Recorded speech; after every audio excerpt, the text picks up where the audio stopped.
Wer pünktlich zu diesem magischen Ort hoch will, beginnt den Aufstieg am besten um 8 Uhr morgens. Dorthin, wo einst ein Märchenkönig gern seinen Geburtstag beging.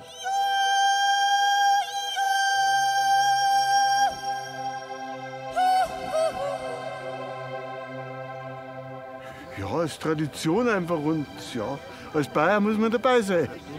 Ich finde halt den Kult um diesen König Ludwig II. Halt toll und dass das so lebendig gehalten wird. Und ja, überall, wo er war, ist es halt wunderschön.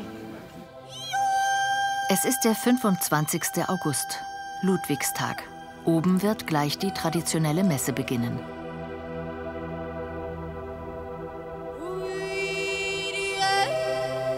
Geburtstagsgruß an den König, der wie kein zweiter die Berge liebte. Ziel ist das Schachenschloss, die bekannteste und schönste der Bergresidenzen von Ludwig II. Punkt 11 geht es los, wie jedes Jahr. Verehrte Bergfreunde, im Namen des Vaters und des Sohnes und des Heiligen Geistes. Amen.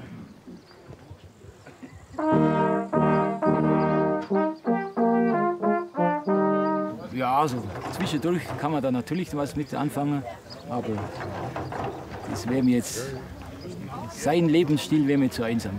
Also ich finde Träume verwirklichen schon wichtig. Es gibt ja so den Spruch, dass man sagt, träume nicht dein Leben, sondern lebe deinen Traum. Und ich glaube, da war er gut unterwegs. Bis heute wird die Erinnerung an Ludwigs Bergliebe auf dem Schachen gelebt. Zeitgenossen fanden seine häufigen Gebirgsaufenthalte eher rätselhaft. Sie waren für die damalige Zeit in der Tat ungewöhnlich.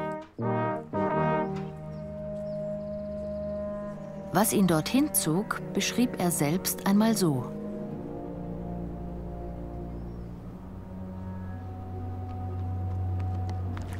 Mein einziger. Neulich verließ ich nach Mitternacht Berg und zog auf treuen Rossen nach meinen lieben Bergen. Strahlende Sterne erhellten den Pfad. Magisch schien das Mondlicht durch die düsteren, ehrwürdigen Bäume. Als ich an den Ufern des malerisch gelegenen Walchensees vorüberzog, da begrüßte mich der erste goldene Strahl der majestätischen Sonne und machte die Gipfel der Berge in rosigem Lichte erglühen.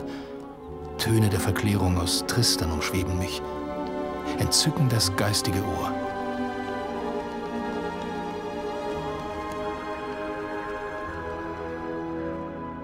Um die Wurzeln von Ludwigs Bergliebe kennenzulernen, begibt man sich am besten in dessen Kinderstube nach Hohenschwangau und nimmt, wie der Historiker und Ludwig-Kenner Klaus Reichhold, den Wanderbus.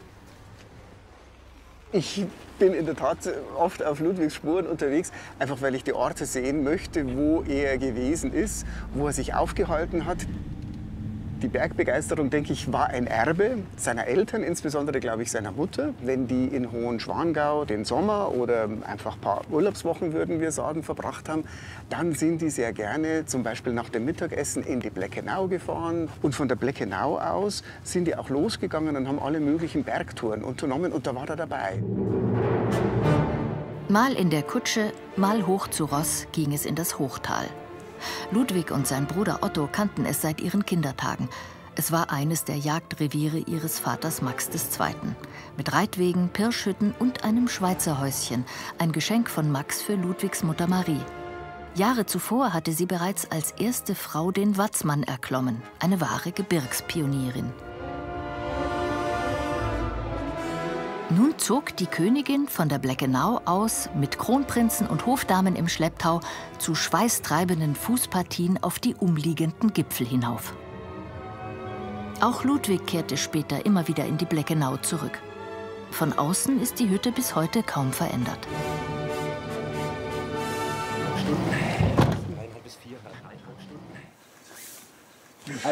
Sie und das ist der Säuling, habe ich gehört. Also das ist der Säuling. Das ist der Säuling. Ich kenne nur den Säuling, weil auf dem war ich schon oben. Auf dem waren Sie drum. Und haben Sie noch was gefunden vom Ludwig II. Und von der Marie? Haben Sie sich irgendwie... Die frische Luft. Die frische Luft, das sauber. Nein, schon schön da oben.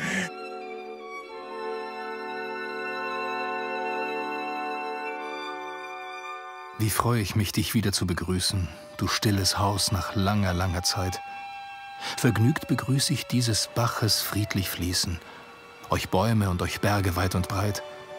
Ich atme hier der Berge frische Lüfte, erfreue mich an des Himmels klarem Blau.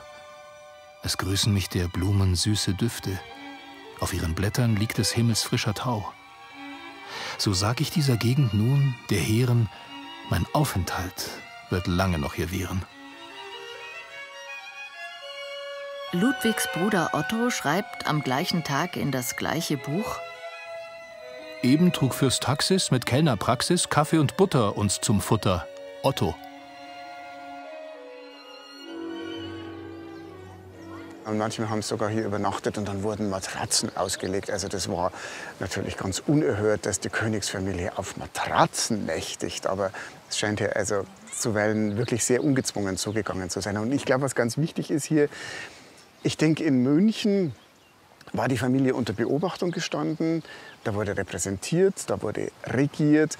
Da hat man sich auch keine persönlichen Freiheiten so ohne weiteres leisten können. Das war hier alles möglich. Hier war man unbeobachtet. Und das ist hier ein legitimer Rückzugsraum, wo man auch mal seinen persönlichen Verlustierungen nachgehen kann. Schon mit 18, eben gekrönt, bricht Ludwig immer wieder auf ins Gebirge, zu straffen Ritten, die oft mehrtägig sind. Ich werde auf einige Tage mich wieder hinaufflüchten in die heilige Ruhe der Natur, in die reinste Luft der Berge.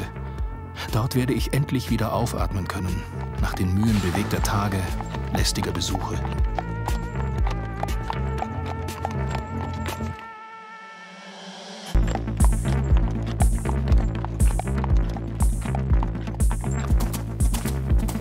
Eine wahre Wohltat sind mir diese Ritte.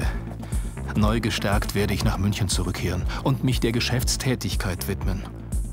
Dass die Geschäfte auch hier fleißig von mir fortgeführt wurden, versteht sich.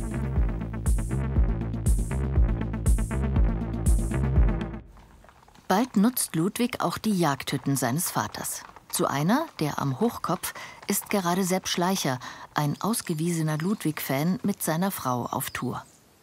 Er war ja den größten Teil der Zeit war er in den Berghütten unterwegs. Und ich als Psychotherapeut, ich finde es so interessant, dass er eben das Leben zelebriert hat, jeden Augenblick. Der Hobbyhistoriker hat schon viele dieser königlichen Rückzugsorte besucht.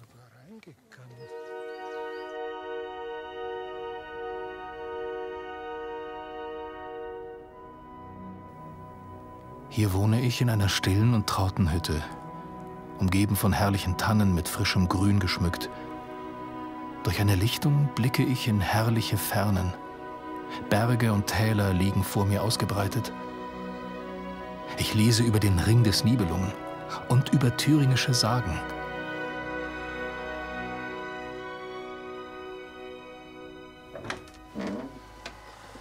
Hallo, dürfen wir euch stören? Ja, freilich, kommt's rein. Wir täten so gern sehen, was noch da ist vom König aus der alten Zeit. Ja, sehr gerne.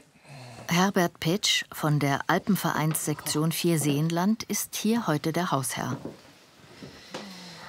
Wow, ist das schön. Der Ausblick Richtung Zugspitze ist ja hier grandios. Ja. Da drüben sieht man jetzt das ganze Wetterstein, Zugspitze, Alpspitze und das Schachenhaus sieht man auch. Ja. Wenn man genau hinschaut, man muss halt ein bisschen wissen, wo man wo es ist. Gehen wir darüber in den Schlafraum.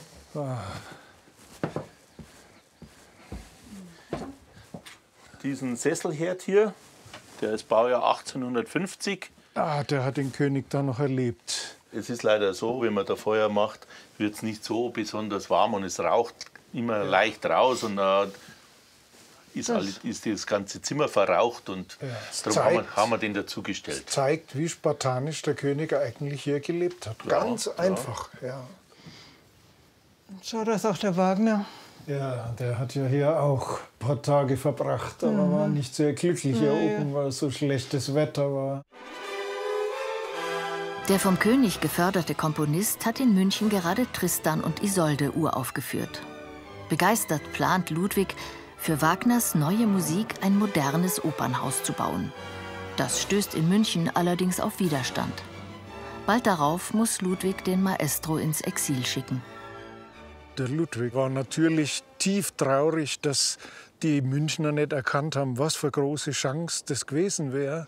Wahrscheinlich das berühmteste Opernhaus der Welt in München zu haben und diese Wagner-Stätte. Und dass das schiefgegangen ist, das ist schon ärgerlich. Und dass er da tief enttäuscht war.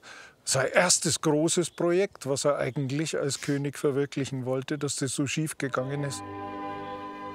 Er notiert ein Jahr später hier oben unbeirrt einen heiligen Wagner-Schwur in sein Tagebuch. Die Einsamkeit von damals ist heute noch spürbar. Anders als seine Stimmung. Ludwig durchlebt im Sommer 66 eine tiefe Krise. Es ist auch die Krise des Bayerischen Königreichs, in der es nach 50 Jahren Frieden im Deutschen Bund um Bayerns Souveränität, um die Neuordnung Deutschlands und um Krieg und Frieden geht. Bismarck-Preußen möchte den Bund in einen Nationalstaat verwandeln und marschiert in Holstein ein, womit es den Bund sprengt. Bayern bleibt an der Seite Österreichs und zieht mit ihm gegen Preußen in den Krieg. Das Ende von Bayerns Eigenständigkeit zieht am Horizont auf und eine existenzielle Frage: Was kann Ludwig als kunstsinniger, friedliebender König noch erreichen?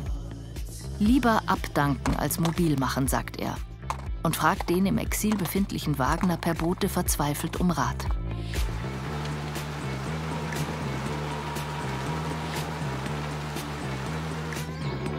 Ich bitte den Freund um baldige Antwort.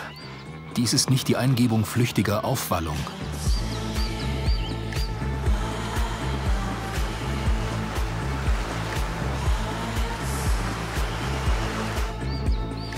Wie entsetzlich traurig sieht es in der Welt jetzt aus. Eide gelten nichts, Verträge werden gebrochen. Gott gebe, dass Bayerns Selbstständigkeit gewahrt werden kann. Wenn nicht, wenn die Vertretung nach außen verloren geht, wenn wir unter Preußens Hegemonie zu stehen kommen, dann fort. Ein Schattenkönig ohne Macht will ich nicht sein.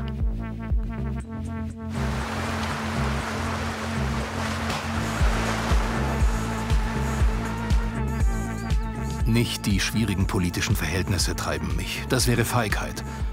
Aber der Gedanke, dass meine wahre Bestimmung nie auf diesem Wege zu erreichen ist.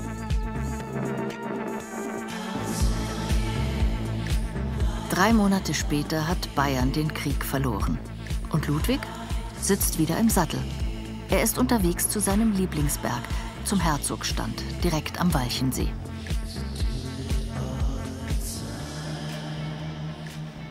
Was Ludwig dorthin zieht, lässt sich noch immer nachvollziehen, wenn man früh genug aufsteht, wie der Ludwig-Forscher Markus Spangenberg. Ja, hat sich schon einiges verändert, denke ich, jetzt in den letzten 150 Jahren, seit Ludwig II. Hier hauptsächlich da war. Aber es ist immer wieder ergreifend, vor allem der Blick in die Berge, die der König ja auch genoss, die ihn ja hierher zog. Der Blick, der Ausblick, die Ferne. Ludwig hat inzwischen die 10 Jagdhütten seines Vaters übernommen und baut einige gerade um, während sein Stallmeister für ihn schon nach einem weiteren Standort sucht.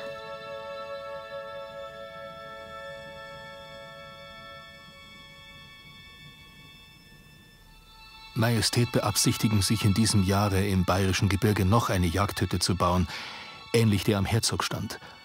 Anforderungen: freie, schöne Aussicht, ziemlich einsam gelegen, gutes Wasser in der Nähe und ein Reitweg. 1867 ist das Königshaus am Herzogstand fertig. Wegen eines Brands in den 1990er Jahren existieren nur noch Bilder davon. Nur seinen Aussichtspavillon gibt es noch. Die meisten beschränken ja, wenn sie Ludwig II. Und Herzogstand meinen, beschränkt das aufs Königshaus. Aber was wir hier haben im Herzogstand ist ja nochmal ein typisches Beispiel, dass er die Berggipfel drumherum auch noch einmal über die Jahre hinweg genutzt hat. Dahingehend, er hat dann auch Pavillons draufsetzen lassen, die für Lesen, für Essen genutzt wurden, um dort auch nochmal andere Sichtweisen, ein anderes Fernsehen auch genießen zu können.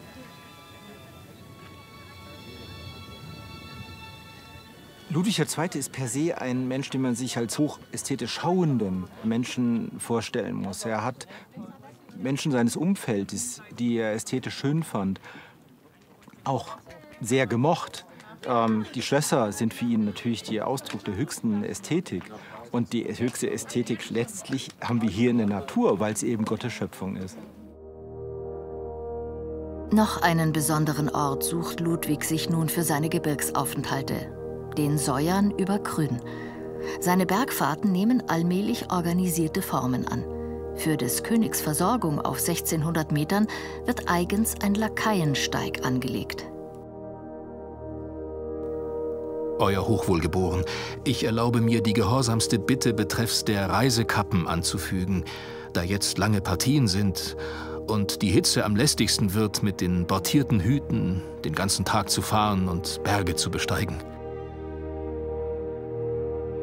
Ludwig verbringt nun immer mehr Zeit in den Bergen und verschiebt seinen Lebensrhythmus fern von den höfischen Pflichten zunehmend vom Tag in die Nacht. Teils aus Sicherheitsgründen, teils aus Exzentrik.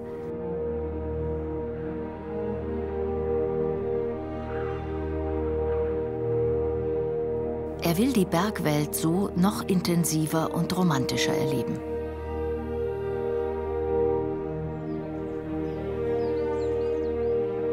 Vom Säuernhaus aus, 3,5 Fußstunden vom Tal entfernt, folgt Klaus Reichhold im Morgengrauen seinen Spuren.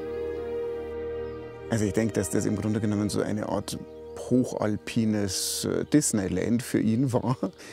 Er hat, wenn der Vollmond der Säuernspitze stand, hat er das genossen. Er hat den See illuminieren lassen. Das heißt, es muss Bergfeuer hier oben gegeben haben, die sich dann im See gespiegelt haben. Er hat hier ein Drachenboot gehabt. Und also wenn ich das richtig lese, was er dazu schreibt, dann hat er sich da bei Vollmond über den See schippern lassen. Und wahrscheinlich ist er da auch mit seinen Ideen hier gesessen. Und ich weiß nicht, ob er da wirklich immer nur hier war oder ob er von hier dann nicht auch kopfkinoartig Reisen in alle Welt unternommen hat. Ich richte diese Zeilen von der Säuernhütte aus an dich. In der Nähe liegen 2 allerliebste smaragdgrüne Seen, die ich auf einem kleinen Segelboot befahre, wo ich viel der Lektüre mich widme. Eine 7000 Fuß hochgelegene, nicht zum Wohnen eingerichtete Hütte ist unweit von hier. Ich ritt gestern zu Tisch hinauf. In letzter Zeit lese ich viel über die Geschichte Frankreichs.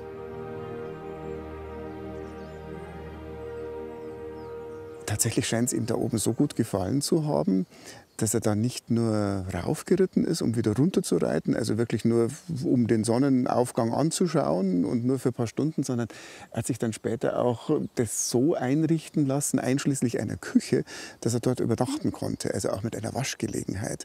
Das heißt also, ich stelle mir vor, dass er da die eine oder andere Nacht oben verbracht hat. Und er hat wirklich wahnsinnig viel gelesen, Ludwig II. Das heißt, er ist, also ich habe das mal überschlagen, das muss jeden Tag mehr als ein Buch gewesen sein. Also das hat er eigentlich alles gar nicht lesen können. Und er hat dann auch Leseaufträge verteilt, unter anderem an die Familie eines zeitweiligen Kabinettssekretärs. Da war die ganze Familie eingespannt, um diese Bücher zu lesen. Und der Kabinettssekretär musste dann in Kurzreferaten dem König berichten, was er alles nicht selber hat lesen können. Und das ist wirklich erstaunlich, was der alles gelesen hat. Also von Lederstrumpf über Schiller und die Klassiker natürlich. Aber er hat sich dann auch Reiseberichte kommen lassen über die Malediven, erstaunlicherweise. Und auf der anderen Seite hat er sich aber auch wirklich Prachtbände bestellt, wo die neuesten Forschungsberichte von Ausgrabungen im heutigen Irak drinnen waren. Also er war wirklich derart vielseitig interessiert und die Bücher, die zeigen eigentlich die Breite dessen, wofür er geglüht hat, wovon er sich faszinieren hat lassen. Heute genießen bevorzugt Alpenvereinsmitglieder der Münchner Sektion Hochland das von Ludwig erschlossene grandiose Gebirgspanorama und die original erhaltene Hütte, die innen natürlich heute anders aussieht. König Ludwig wird sich sowieso im Grabe umdrehen, wenn er wüsste, was hier los ist. Wenn er sehen würde, was da los ist, schon allein, wenn wir da sind. Er war ja alleine immer da mit vielleicht 2 Lakaien oder so. Und dann Küchenchef und dann Koch. Noch. Genau. Ja, er hat sich schon die schönsten Plätze ausgesucht. Also er wusste schon, wo er wo er hin wollte, wo er hin musste. Das ist schon ein kleines Einod. So ein Juwel drum, oder? Ja. Ein Juwel, das Ludwig immer unwilliger verlässt.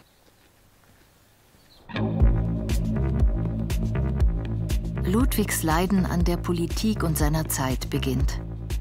Der Wittelsbacher war zwischenzeitlich kurz verlobt mit Herzogin Sophie, der Schwester der österreichischen Kaiserin. Aufleben von qualvollem Alb, notiert er, als das Paar sich wieder einvernehmlich trennt. Und er hat sich vorgenommen, mehr mich öffentlich zu zeigen und mit regem Eifer alle Pflichten meines Königsamtes gewissenhaft zu erfüllen.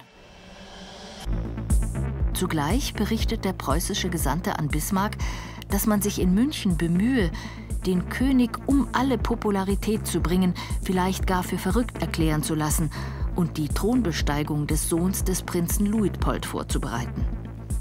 Dann aber kommt vorerst alles ganz anders. Ein zweiter Krieg folgt, diesmal gegen Frankreich, an der Seite Preußens, an dessen Ende die Proklamation des preußischen Königs zum Kaiser und die Gründung des deutschen Nationalstaats, des Deutschen Reiches steht. Für Ludwig geht die Welt unter und für die Berge ist erstmal keine Zeit. Das war der absolute Tiefpunkt für ihn als Mensch, wie auch als Regent, als Monarch eines der wichtigsten deutschen Staaten, weil er ist mit hohem Idealismus in sein Herrschertum gegangen, in die Regierung gegangen, war zwar unvorbereitet, seine Minister haben gedacht, naja, den jungen Mann da, der wahrscheinlich gar nicht weiß, wie es läuft, den können wir auf jeden Fall auch lenken. Aber Ludwig hat ja schon relativ schnell bewiesen, dass er seinen eigenen Kopf hat. Er hat geahnt, was es für Konsequenzen hat, weil es war ja klar, es kommt jetzt quasi der Einheitsstaat, beziehungsweise die föderalen Prinzipien hat er noch versucht natürlich durchzusetzen, im Bundesrat und Vorsitz im Bundesrat, also durch Bayern. Aber es war natürlich dann so, dass klar war, dass die Macht jetzt zukünftig in Berlin sein wird, dass Berlin bestimmen wird, also Preußen. Das war ihm vollkommen bewusst. Also er geht jetzt damit mit dem Jahr 1871 in einen vollkommen neuen Abschnitt, sowohl als Herrscher als auch als Privatperson. Markus Spangenberg kommt gerade an der Brunnenkopfhütte über Schloss Linderhof an. Hier kann Ludwig sich im Sommer dieses Krisenjahres endlich wieder zurückziehen. Zuvor war er weder zur Versailler Kaiserproklamation noch zum Galadiner mit Preußens Kronprinzen nach der Münchner Siegesparade erschienen.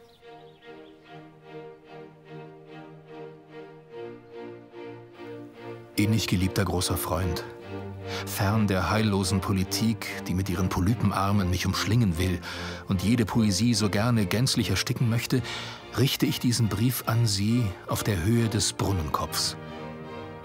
Hier umgeben mich Bilder aus Tannhäuser. Allmächtiger, dir sei Preis, her sind die Wunder deiner Gnade. Ja, Preis, dass ich wieder in freier Gegend auf Bergeshöhen wonnig weile und der Welt entronnen bin.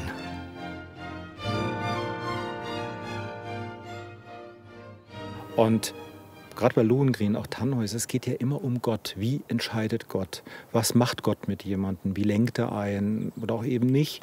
Oder kann ich mich auf Gott verlassen? Und somit ist es für Ludwig II. auch noch mal eine Rückbesinnung auf Gottes Wirken. Und wenn er so einen Brief auf Bergeshöhen schreibt, mit der Schöpfung, die wir hier ja sehen, dann hat er ja alles beieinander. Dann sieht er Gottes Werk und verbindet das mit den Texten von Richard Wagner, die diesen Gottesbezug ja eindeutig haben. Und da sind wir wieder beim Hauptangelpunkt bei Ludwig II.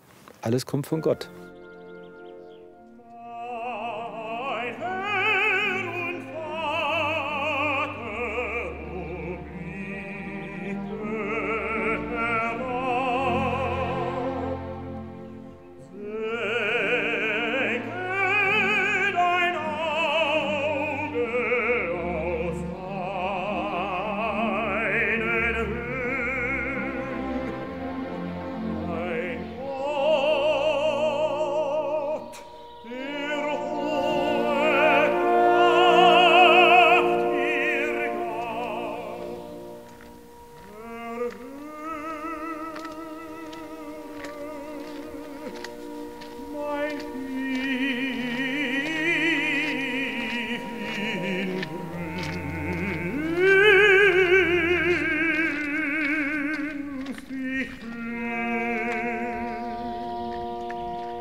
besinnt sich der König nur ob des Tages, an dem er seine Bergeinsamkeit auf dem Brunnenkopf wieder verlassen muss.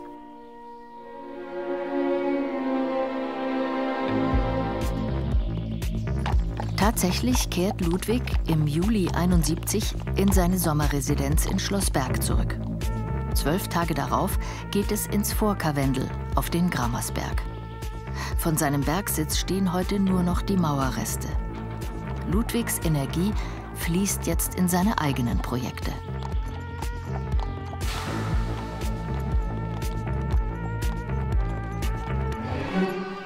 Lieber Hofrat von Düfflip, treiben Sie Echter, Rotbart, Zimmermann, vor allem Dollmann, damit er die Pavillonzeichnung liefere. Lassen Sie aus irgendeiner Stadt einen zweiten tüchtigen Pastellmaler kommen. Es ist dringend nötig. Der Plafond im kleinen lila Zimmer soll Gold, nicht weiß werden. In dem jüngst mir gesandten Blatt war dies nicht richtig angedeutet. Es ist mein bestimmter Wille, dass sämtliche Zimmer im Linderhofe in diesem Spätherbste vollendet werden. Ich grüße Sie bestens, Ihr wohlgewogener König Ludwig. Es folgen 4 Tage Schloss Berg, dann erneuter Aufbruch ins Gebirge.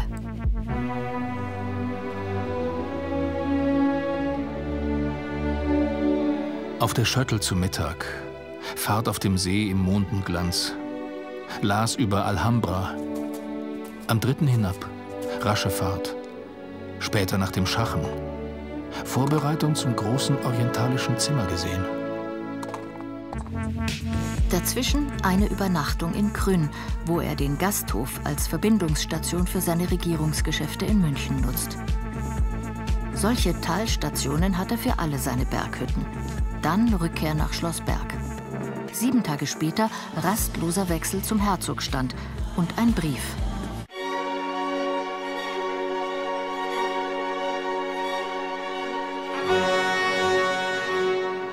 Von der leidigen Politik schreibe ich nichts. Es passt dies heute nicht an dem himmlischen, sonnenverklärten Septembertage. Dass gerade der letzte Krieg, der in anderer Beziehung so ruhmvoll für Bayern endigte, mich und das Land in die eisernen Klammern des verdammten Deutschen Reiches mit seiner preußischen Färbung einzuzwängen beitrug. Dieser unselige, von vielen aber begeisterungsvoll geliebte Krieg, gerade dies ist eine tief beklagenswerte Fügung des Geschicks.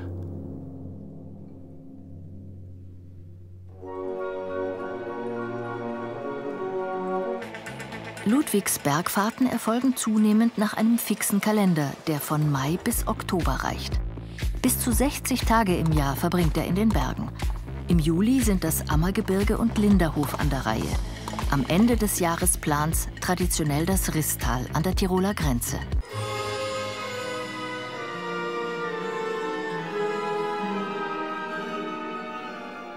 Hier in der Riss, wo ich gestern Nacht eintraf, ist es herrlich.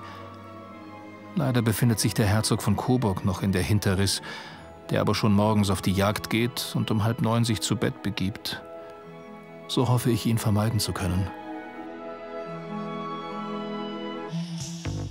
Von dort reist er nach Hohenschwangau, dem Winterrefugium, das er mit seiner Mutter teilt. Als der Rastlose 2 Jahre später dort kurz Station macht, schwelgt er gerade im Nibelungenrausch, eben zurückgekehrt von den Generalproben der ersten Bayreuther Festspiele. Anlass, bei dem er auch seinen Musikgott Richard Wagner wieder getroffen hat, zum ersten Mal nach 8 Jahren.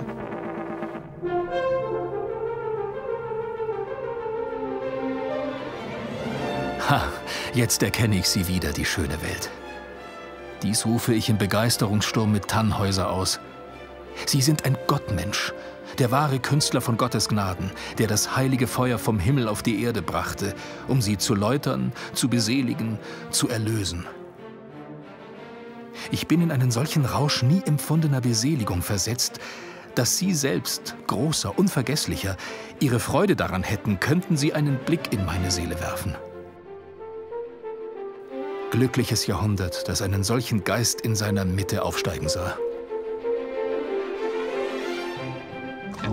Und dennoch, noch vor der Premiere des Rings, auf die er über 10 Jahre lang hingearbeitet hatte, war Ludwig wieder in die Berge abgereist. Er wollte sich den Kunstgenuss nicht vom Festspieltrubel verderben lassen Und auch die übrigen Premierengäste nicht sehen, wie Friedrich Nietzsche, Leo Tolstoi und erst recht nicht den deutschen Kaiser Wilhelm. Erst zum Schlusszyklus will er wieder nach Bayreuth reisen. Wie dies ablaufen soll, teilt er Wagner im gleichen Brief detailliert mit. Ich bitte Sie, mich durch eine förmliche Wand von den allenfalls kommenden Fürsten in der Loge abzusperren. Und sei es durch Gendarme zu verhindern, dass jene auch in den Zwischenpausen sich mir nahen. Erst im Dezember habe ich in Gesellschaft meiner Mutter einer Lohengrin-Aufführung beizuwohnen nicht gut verhindern können. Es war schauderhaft. Heute erhielt ich ein neues Werk zugesandt. Poetische Lautsymbolik. So ausgerüstet geht es morgen Sonntag auf den Berg.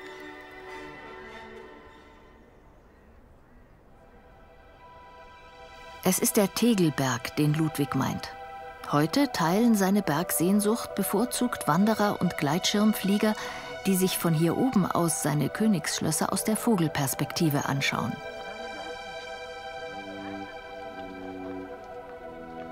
...22 Aufenthalte in der Tegelberghütte, in jedem Regierungsjahr eine, sind in seinem Itinerar dokumentiert. Ach, tatsächlich? Genau. Ja, ja, ich habe es ja da vorne gelesen. Ja. Der Märchenkönig, ne?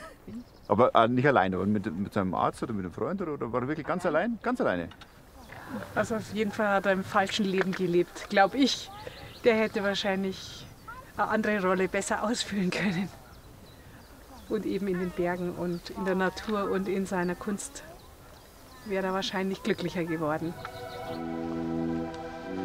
Der indes setzt unbeirrt sein Bergleben fort.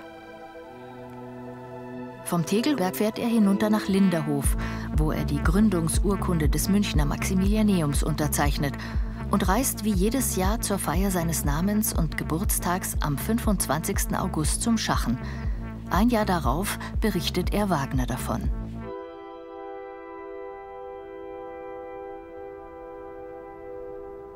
Auf hochgelegener Berghütte feierte ich voriges Jahr mein Doppelfest. Dort oben hängen im Schreibzimmer die Fotografien nach Hoffmanns herrlichen Entwürfen zu den Nibelungen.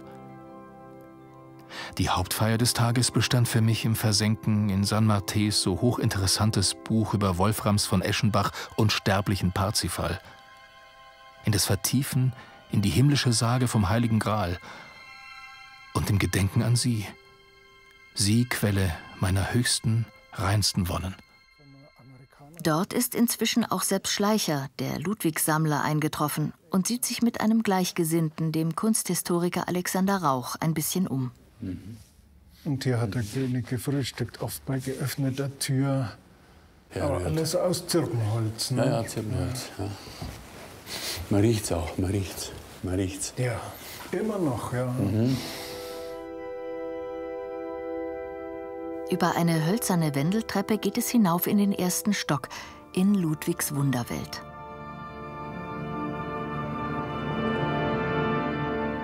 Seine Architekturutopie eines türkischen Zimmers. Die Idee dazu hatte er unter dem Eindruck der Pariser Weltausstellung und der Orientbegeisterung seiner Zeit als lebendes Bild in die Berge geholt. Was für eine Pracht. Ja, das hat also nicht nur etwas, nur allgemein Maurisches, Orientalisches, das hat fast was Sakrales. Ja. Das ist, wir spüren es an unserer Andacht. Ja, man spürt es ja. Man ist fast geneigt, hier sehr leise zu sprechen. Ja.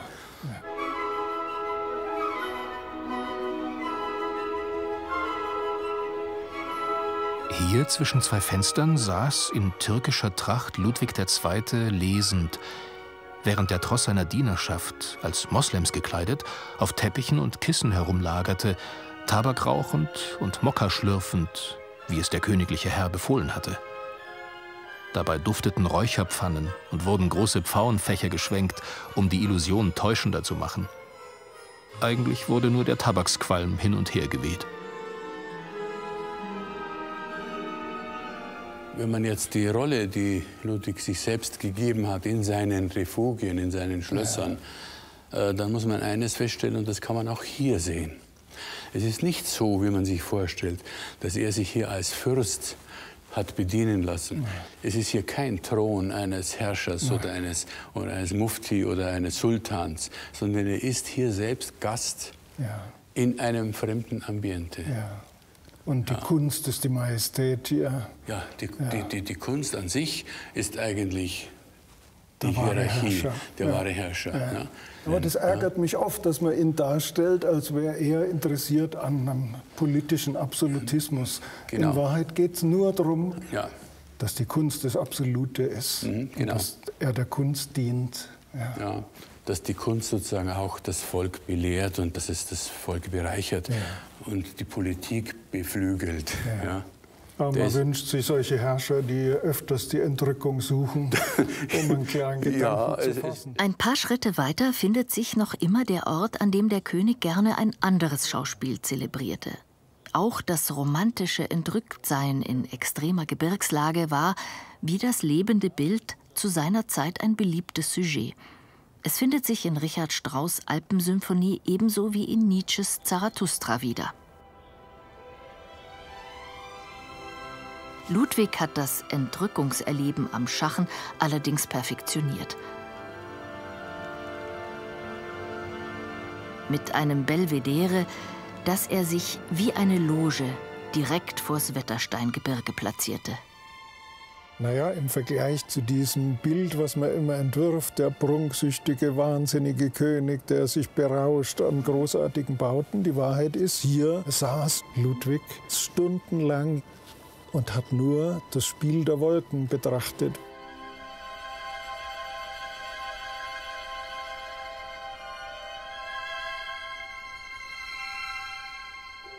Das Ludwigs Bild, das ja so überall gezeigt wird, in dieser Uniform, in dieser schicken Parade. Oder das Hechtbild mit dem Krönungsmantel. Mit dem Krönungsmantel gezeigt, vom Schachinger gemalt und so. Das ist genau das falsche Bild. Ja. Wenn man weiß, wie er wirklich gelebt hat, er hat den einfachen schwarzen Mantel gehabt, er hat den einfachen Hut gehabt, das Einzige war eine Agraffe am Hut, eine Brillantagraffe, das war alles, der war einfachst gekleidet. Und er hat schon die Gefahr gesehen, dass die Natur zerstört wird und dass er sie schützen muss, wo er nur kann und gekämpft hat dafür. Er hat politisch gesehen, überall hat er sich mit einer besseren Vorstellung, hat er sich Feinde überall gemacht. Feinde gegen Preußen, Feinde gegen Ultramontanen, auch Feinde innerhalb seiner eigenen Familie. Und das ist natürlich ein heikles Thema, das bis heute immer noch nachschwelt. Ein Jahr später ist Ludwig wieder am Schachen und bricht zu einer neuen Hütte auf. Eine Fusion aus seiner Bergliebe mit Wagners Dichtkunst.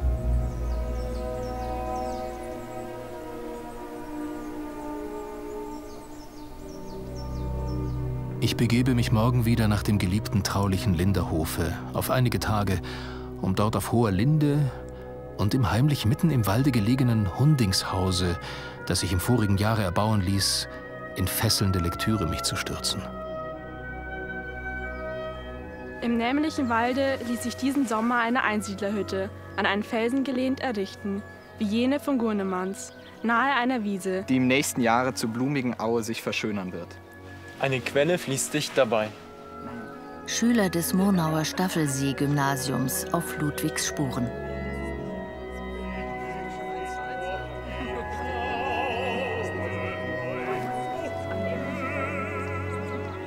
Alles mahnt mich dort an jenen Karfreitagsmorgen ihres wonnenvollen Parzifal, der mit überwältigender Macht mir bis in die tiefste Seele drang und Tränen der heiligsten Rührung mir ins Auge treten ließ. Mir, der wahrscheinlich das Weinen nicht gewohnt ist. Dort ist mir so wohl zumute, bei jener Quelle, wo Parzival des wahren, echten Königtums Weihe empfing, das durch Demut und Vernichtung des Bösen im Inneren erworben wird, worin die wahre Gewalt liegt.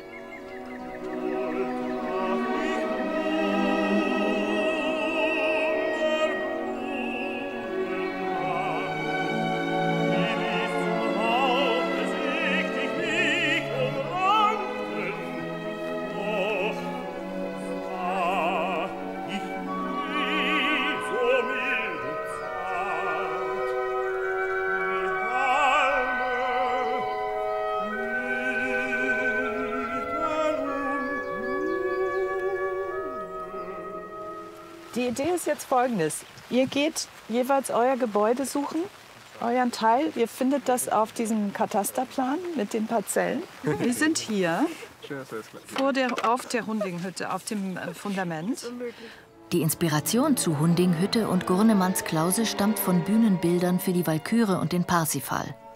Ludwig versetzt die mystische Welt in den Ammerwald, etwa um sich in Parsifals Karfreitagszauber zu versenken, der die Welt erlöst, indem er sie zum Leuchten bringt. Ludwigs Entrückungsprozess folgt einer inneren Logik, wenn auch zum Unverständnis seiner Zeitgenossen. Also ich glaube nicht, dass er verrückt gewesen ist. Das glaube ich auch nicht. Ich glaube, er war zwar so sehr in sich hineingezogen und war so sehr mit sich selber beschäftigt und hat auch viel nachgedacht. Aber ich glaube trotzdem, dass er auch sehr aufgeschlossen war, weil allein an seinen Bauwerken hat man ja schon gesehen, dass er wirklich eigentlich sehr viel von der Welt sehen wollte. Und er hat ja auch viel zu sich hergeholt jetzt. Die ganzen Bauten und so von ihm, also finde ich alle natürlich, die sind großartig. Und das finde ich schon, also ich bewundere den schon auf jeden Fall. Aber ich glaube, verrückt war er schon. Weil er hat seine Berghütten, da hat er viele gebaut und der hat er geliebt. Und am liebsten war er in den Berghütten. Trotzdem hat er sich Schlösser gebaut und war da eigentlich aber gar nicht so gerne. Und also das ist für mich schon etwas von wegen, das ist nicht ganz bei sich. Aber hier ist nämlich genau der eine Berg da oben, den man hier auch sieht. Okay. Die Bergwildnis präsentierte sich auch zu Ludwigs Zeit kaum anders. Eigentlich müsste es nicht weiter hinter uns sein, weil es ja nicht so ein Pfad, so ein kleines bisschen da. Ja, eben, deswegen. Und dann die Bediensteten halfen der blumigen Aue deshalb mit andernorts ausgegrabenen Wiesenstücken meist ein wenig nach. Kleine sind, ja. Dann eine Entdeckung. Das kann sein. Dann sind wir hier eigentlich schon richtig. Denn dann ist hier hinter der Gipfel und dann geht es hier so rüber und wir sehen ja hier nur noch so ein bisschen. Die Schüler von Heidi Korte haben nach gut einer Stunde verwachsene Steine entdeckt. Ludwigs Nachbildung der Anweisung, dass die Gurnemannsklause an einen Felsen gelehnt sein sollte. Ist cool. Also, ja, weil man hätte jetzt nicht gedacht, dass wir noch was finden. Vor allem nach den ganzen Jahren jetzt. Er ist ihnen wahrscheinlich sogar näher als Erwachsenen oder älteren Menschen, weil er eben so diesen modernen und ganz unkonventionellen Ansatz hat, zu machen, was er will, auch wenn es dem Establishment nicht gefällt, sozusagen. Und für die jungen Leute ist diese Vielseitigkeit interessant. Ludwig trifft Wagner nur noch einmal bei einer Privatvorführung des Parsifal. Wagners Beerdigung bleibt er fern, mit den Worten, dass er den Künstler, um welchen jetzt die ganze Welt trauert, der Welt gerettet habe. Der Rest ist Geschichte. Was Ludwig auf dieser Welt suchte, hat er so formuliert.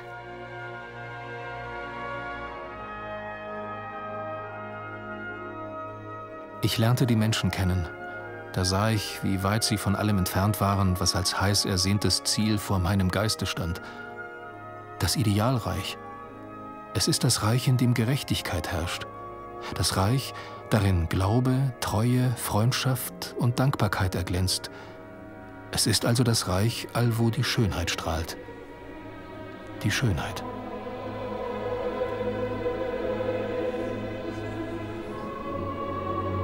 Zu seinem Begräbnis sendet der Ort Partenkirchen einen Kranz aus Alpenblumen vom Schachen.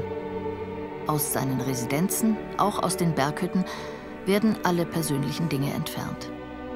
Die Hütten sind teilweise bis heute erhalten. Und die Schönheit, die er in den bayerischen Bergen suchte und fand.